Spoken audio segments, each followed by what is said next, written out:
2025 भर्तियों का वर्ष आज ही सुनिश्चित करें अपना सिलेक्शन और डाउनलोड करें तैयारी कर लो ऐप। गहलोत सरकार की सबसे विवादित भर्ती माने जाने वाली एसआई भर्ती 2021 की सुनवाई 2 मई को हाईकोर्ट में होने वाली है। आपको बता दें कि पिछली सुनवाई में हाईकोर्ट ने सरकार को इस भर्ती पर फैसला लेने के लिए 2 महीनों का समय दिया था और वह समय अवधि 2 मई को पूरी होने जा रही है। 2021 में हुई इस भर्ती में फर्जीवाड़े की इतनी परतें खुल चुकी हैं कि अब हर कोने से एक ही आवाज आ रही है कि इस भर्ती को रद्द करते हुए भजनलाल सरकार लाखों युवाओं को राहत दे। लेकिन लगता नहीं है कि भजनलाल सरकार इस भर्ती को रद्द करने के मूड में नजर आ रही है। जी हां, पहले भी हमने कई बार इसके कई आधार आपको बताए हैं कि भजनलाल सरकार इस भर्ती को रद्द करने का विचार नहीं रखती है और सरकार की ओर से हाईकोर्ट में भी अपना यह जवाब पेश किया जा चुका है कि फिलहाल सरकार इस भर्ती को रद्द करने का मानस नहीं रखती है। हालांकि जब हाईकोर्ट ने सरकार को 2 महीनों का समय दिया तब यह स्वतंत्र किया था कि इस भर्ती पर वो कोई भी फैसला ले सकती है। भर्ती को अगर वह रद्द करना चाहे तो रद्द भी कर सकती है और नहीं करना चाहे तो वह नहीं कर सकती है, लेकिन दोनों ही फैसलों का जवाब उनको हाईकोर्ट में पेश करना होगा और यह भी बताना होगा कि यदि भर्ती को रद्द किया जा रहा है तो क्यों किया जा रहा है और भर्ती को रद्द नहीं किया जा रहा है तो क्यों नहीं किया जा रहा है। देखिए, जब हाईकोर्ट ने सरकार को 2 महीनों का समय दिया उसके बाद एसओजी की ताबड़तोड़ कार्रवाई अचानक बढ़ गई। कई डमी अभ्यर्थियों के खिलाफ कार्रवाई हुई, कई फर्जीवाड़े में शामिल जो पेपर लीक गिरोह थे उनके खिलाफ भी कार्रवाई हुई और गिरफ्तारियों का एक बड़ा दौर भी चला। लेकिन पिछले दिनों जैसलमेर के फतेहगढ़ के एसडीएम हनुमानाराम की गिरफ्तारी, इसके साथ ही इंदिरा नरपत और राम निवास की गिरफ्तारी ने कई बड़े सवाल खड़े कर दिए। एसडीएम हनुमानाराम की गिरफ्तारी के बाद कई चौंकाने वाले मामले सामने आए। हनुमानाराम ने न सिर्फ एसआई भर्ती, इसके साथ ही कई अन्य भर्तियों में भी डमी अभ्यर्थियों के रूप में कई अभ्यर्थियों की जगह पे परीक्षा दी थी, जिसमें से पटवारी भर्ती परीक्षा भी एक थी।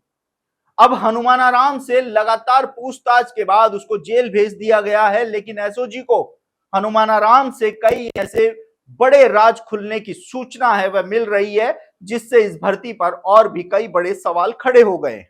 तो क्या सच में इन कार्रवाइयों को देखते हुए लगता है कि सरकार इस भर्ती पर कोई फैसला लेगी? तो अगर ऐसा आप सोचते हैं तो आप बिल्कुल गलत हैं।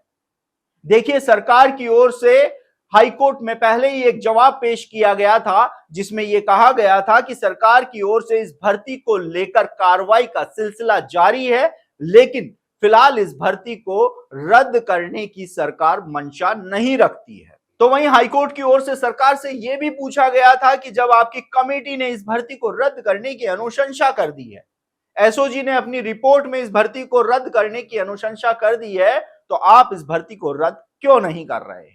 किरोड़ीलाल मीणा लगातार इस भर्ती को लेकर संघर्ष करते हुए नजर आए। युवा सड़कों पर आंदोलन करते हुए दिखे। किरोड़ीलाल मीणा हनुमानाराम की गिरफ्तारी के बाद भी ये कहते हुए नजर आए कि अब भजनलाल सरकार को इस भर्ती को रद्द कर देना चाहिए, क्योंकि इस भर्ती में अब कुछ भी नहीं बचा है। ये भर्ती शुरू से ही विवादों में थी। पेपर लीक के चलते हत्या चढ़ी, डमी अभ्यर्थियों के चलते बड़े स्तर पर फर्जीवाड़ा हुआ। परीक्षा का पेपर 1 महीने पहले ही रामू राम रायका और बाबूलाल कटारा ने बाहर ला दिया था, जो न जाने कितने अभ्यर्थियों तक पहुंचा था। लेकिन इसके बावजूद भी भजनलाल सरकार इस भर्ती को रद्द करने के मूड में नहीं है। अब 2 मई को हाईकोर्ट में सुनवाई होने वाली है। इससे पहले प्रदेश के युवा बेरोजगार टकटकी लगाए बैठे हैं कि सरकार 2 मई को हाईकोर्ट में क्या जवाब पेश करेगी। अब इसको लेकर अलग अलग कयास लगाए जा रहे हैं। कुछ युवाओं का यह कहना है कि भजनलाल सरकार लाखों युवा बेरोजगारों के हितों को ध्यान में रखते हुए इस भर्ती को रद्द करने का फैसला लेगी। तो कुछ जो अंदर के लोग हैं, राजनीति में बैठे हुए लोग हैं, उनका यह कहना है कि इस भर्ती को रद्द नहीं किया जा रहा है। 2 मई को जब सुनवाई होगी तो सरकार की ओर से कोर्ट में कहा जाएगा कि इस भर्ती में लगभग सभी कार्रवाइयों को अंजाम दिया जा चुका है। जो कार्रवाइयां पेंडिंग चल रही हैं उनको आने वाले समय में कार्रवाई करते हुए उन डमी अभ्यर्थियों और फर्जी अभ्यर्थियों को बाहर निकालने का काम करेंगे और इस भर्ती को नियमित करने की ओर कदम बढ़ाएंगे। हालांकि किरोड़ीलाल मीणा इसके विरोध में है। सरकार अपना अलग एक मन बना रही है इस भर्ती को लेकर। हालांकि बीजेपी सरकार के सत्ता में आने के साथ ही बड़े बड़े दावे किए जा रहे थे कि बड़े मगरमच्छों को इस भर्ती में पकड़ा जाएगा और उनको सजा दी जाएगी, युवाओं के हितों को संरक्षण किया जाएगा। लेकिन जैसे जैसे समय बीतता गया वैसे वैसे कई बड़े नाम भी सामने आए, जिन बड़े नामों को देखते हुए कदम पीछे खींचते हुए भी नजर आए। कुछ राजनेताओं के नाम भी सामने आए कि उनके परिचित, उनके चाहने वाले, उनकी महिला मित्र भी इस भर्ती से जुड़ी हुई हैं, जिसके चलते कहीं ना कहीं इस भर्ती पर कार्रवाई करने से सरकार बचती हुई नजर आई। तो वहीं कई अधिकारियों के नाम भी इस भर्ती में आने की वजह से अब इस भर्ती के रद्द होने की कम संभावनाएं नजर आ रही है।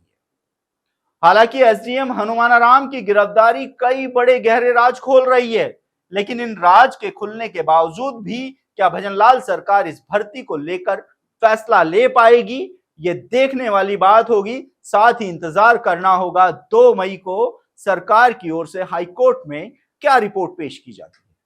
आप देखते रहिए एजुकेशन नगरी, मैं हूं ललित वर्मा।